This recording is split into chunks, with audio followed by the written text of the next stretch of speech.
Happy Sabbath, everyone. I'm here to tell you a great love story, but I'm going to need your help. If you guys can look up Romans 8:28. Romans 8:28. It says, "Now we know that all things work together for good, for those who love God, who are called according to his purpose." As I share this story with you, you'll hear me say, "And we know that." I would love for you to say and reply with, "All things work together for good." Let's try that out. And we know that all things work together for good. Awesome. This is going to be great. Once upon a time, actually, it was the summer of 1981, my mom, Esther de Chin del Águila, a beautiful, feisty, passionate Peruvian woman, left the jungles of Iquitos, Peru, to go to her first year of college. And the summer before classes started, she spent with her best friend Anna in Riverside. My dad, Steve Allen Wilson, an almost tall, handsome gringo, was starting chiropractic school, also in Riverside. Now, my dad's best friend Terry was dating my mom's best friend Anna. This is the squad right here. This is my dad on the left. Then there's Terry, Anna, and my mom right here on the right. They look so cool. Now, every Friday, Terry would do Bible studies from his home. And of course, Anna would join, and since my mom was there for the summer, Anna invited my mom. And my dad would also join these Bible studies. And he remembers seeing my mom for the first time in a chic, blue, glamorous dress. Now remember, this is a house vespers, but of course my mom had to be on point. She was 4'11" and a half. You can't forget that half. 4'11" and a half. Yet she stood out among any crowd. She had that walk, that talk, that smile, the style. She had pizzazz. She was that it factor. So my dad had to talk to her. And he did. He went up to her, but quickly found out that she spoke no English. Nothing. Nada. Zip. So he called on their mutual friend Anna to help with the translating and get that conversation flowing like milk and honey. And it did. And he ended up asking my mom out on a roller skating date. Now you think this would be a recipe for disaster because of their language barrier, but my dad was accidentally prepared.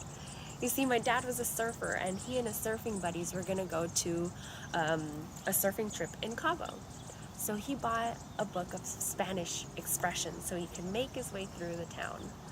But little did he know that he was going to be equipped to have his best summer ever. There was plenty of heat that summer, you could say that.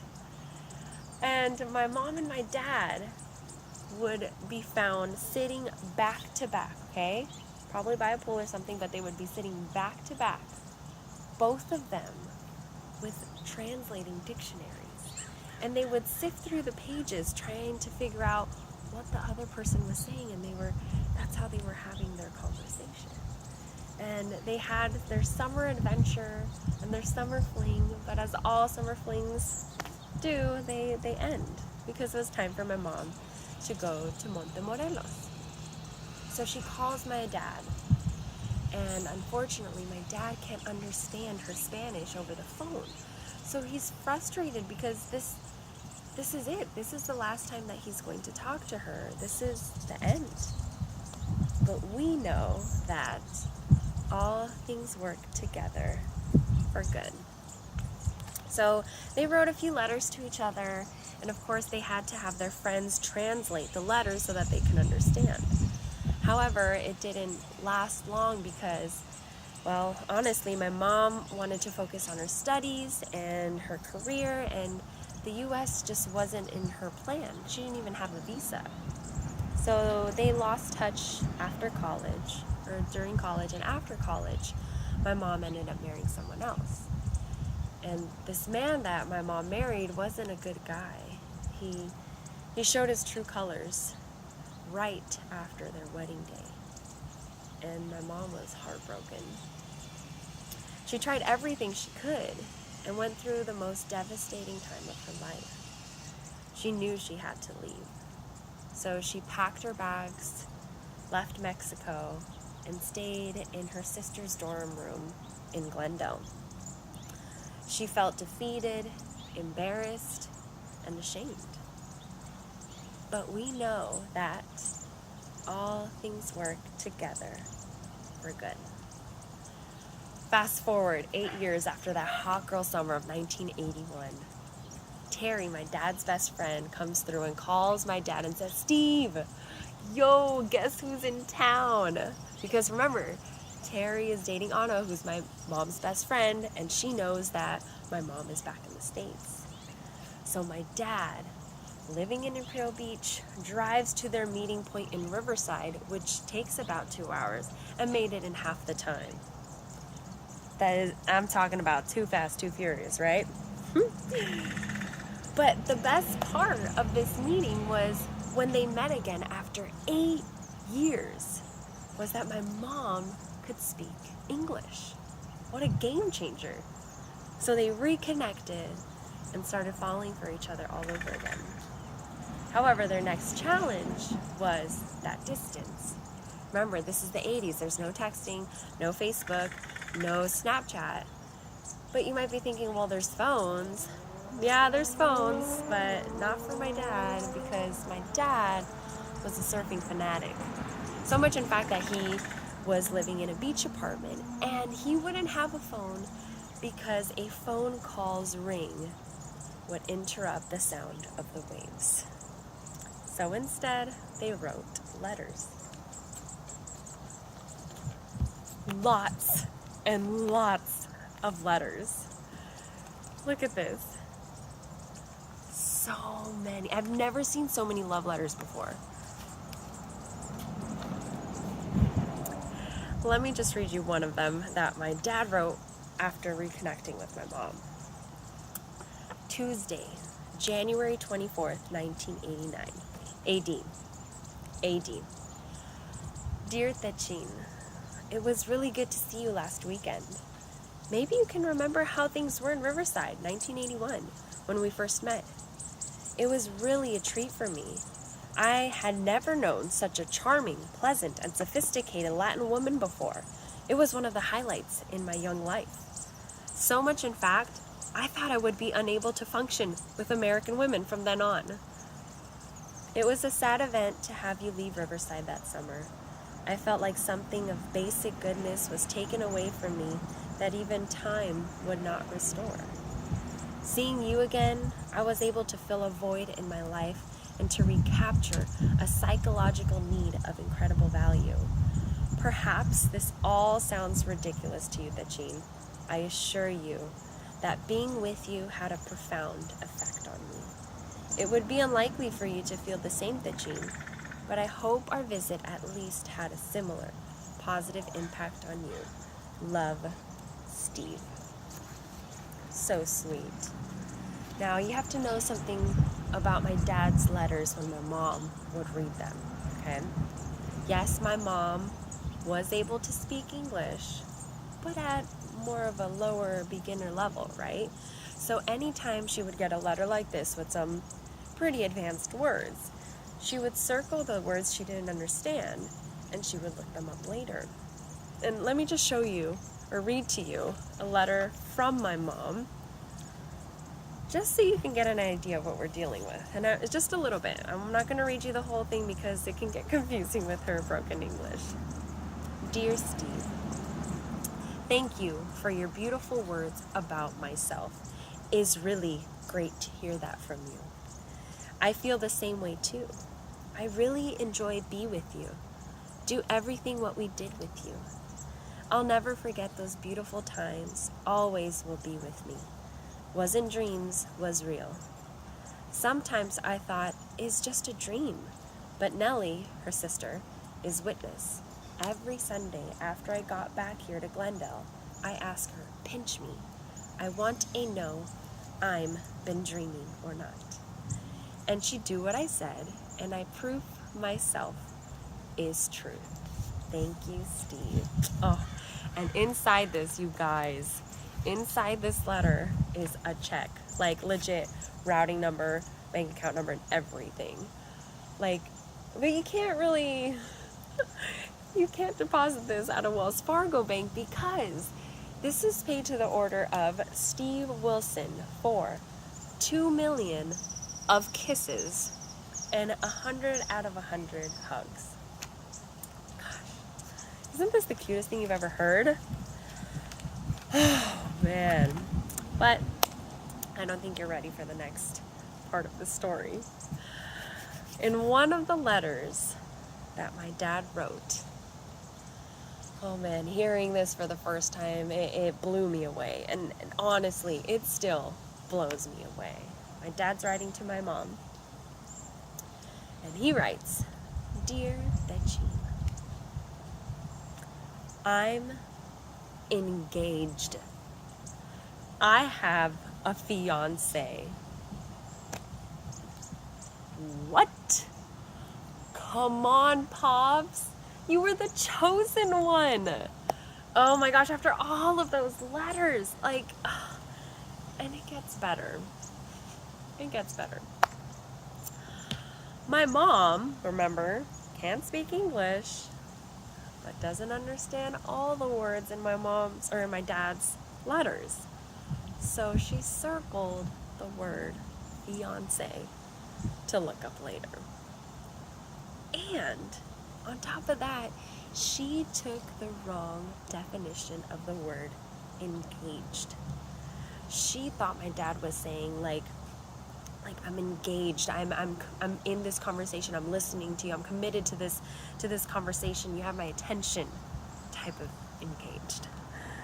So they continued on with their relationship like if nothing happened. Later on, when my mom looked up the word fiance, she was shocked and didn't know what to do. But we know that all things work together for good. Their best friends, Terry and Anna, reassured my mom that my dad was going to break up with his fiance because they didn't have a good relationship. You see, my dad's in Imperial Beach. My dad's fiance is all the way in New Jersey, and she would never call him. She wouldn't write letters, and she kept postponing the wedding date without any sort of reason. And in my dad's words, she didn't even call him, even though she worked for AT&T and got free long-distance calls. But most importantly, out of all of this, Steve was in love with Dechine. Of course, my mom had a hard time with this, but decided she wanted to continue the relationship with my dad as long as he ended things with his fiance.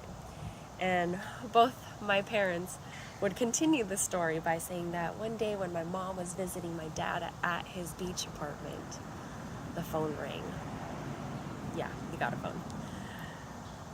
And my mom answers, picks up the phone and answers. And guess who it is? Yep, it's my dad's fiance. So my mom calls out to my dad, Amor, it's your other amore. That's mom for you right there. Right then and there, my dad ends his relationship, breaks off the engagement, and during that phone call, his ex-fiance asks, do you want me to send the ring back? And with confidence, my dad says, yeah, send that back. It wasn't long after that my dad proposed to my mom using that same ring. Oh man. Here's a picture of them on their wedding day. Look at them. And look at my mom. Like, look at her. She's got that tilted hat going. She's got that birdcage veil. And she's got the ruffles. Like, this is straight Vogue. Love it. Love it. Anytime I hear this story, I think of a telenovela. a soap opera, an episode of Days of Our Lives. And I loved hearing the twists and the turns, and I could hear the live audience oohing and awing to all of these things, and as my parents told me their love story. Now, the biggest plot twist in their story was when my mom died of breast cancer right after my 20th birthday. This was very sudden, as she kept it a secret because I was studying in PUC. And she knew that I would drop everything. I would drop everything. I would pull out of PUC and dedicate all of my time to her. She didn't get to see me graduate or accept my first teaching job, marry Max, the man of my dreams, or hear my first sermon. Now, in closing, if you guys can look up Jeremiah 29:11. Jeremiah 29:11 says, "For I know the plans I have for you, says the Lord. They are plans for good, not for evil, to give you a future and a hope." And additionally, we know that all things work together for good. Even though my mom is no longer here, every day I can feel her energy, her passion, her pizzazz, and I feel it being passed down to me. She lives through me. And although each day is difficult and it's its own battle, this isn't the end. That's the best part. This isn't the end. This is a to be continued. Because God has given us a hope through His Son, Jesus Christ. And everyone here has endured some sort of loss, whether it's a relative, a friend, a relationship, a job, or a pre-COVID world. Just know that through that pain, through your storm, God has a plan to restore. This isn't the end, because we know that all things work together for good.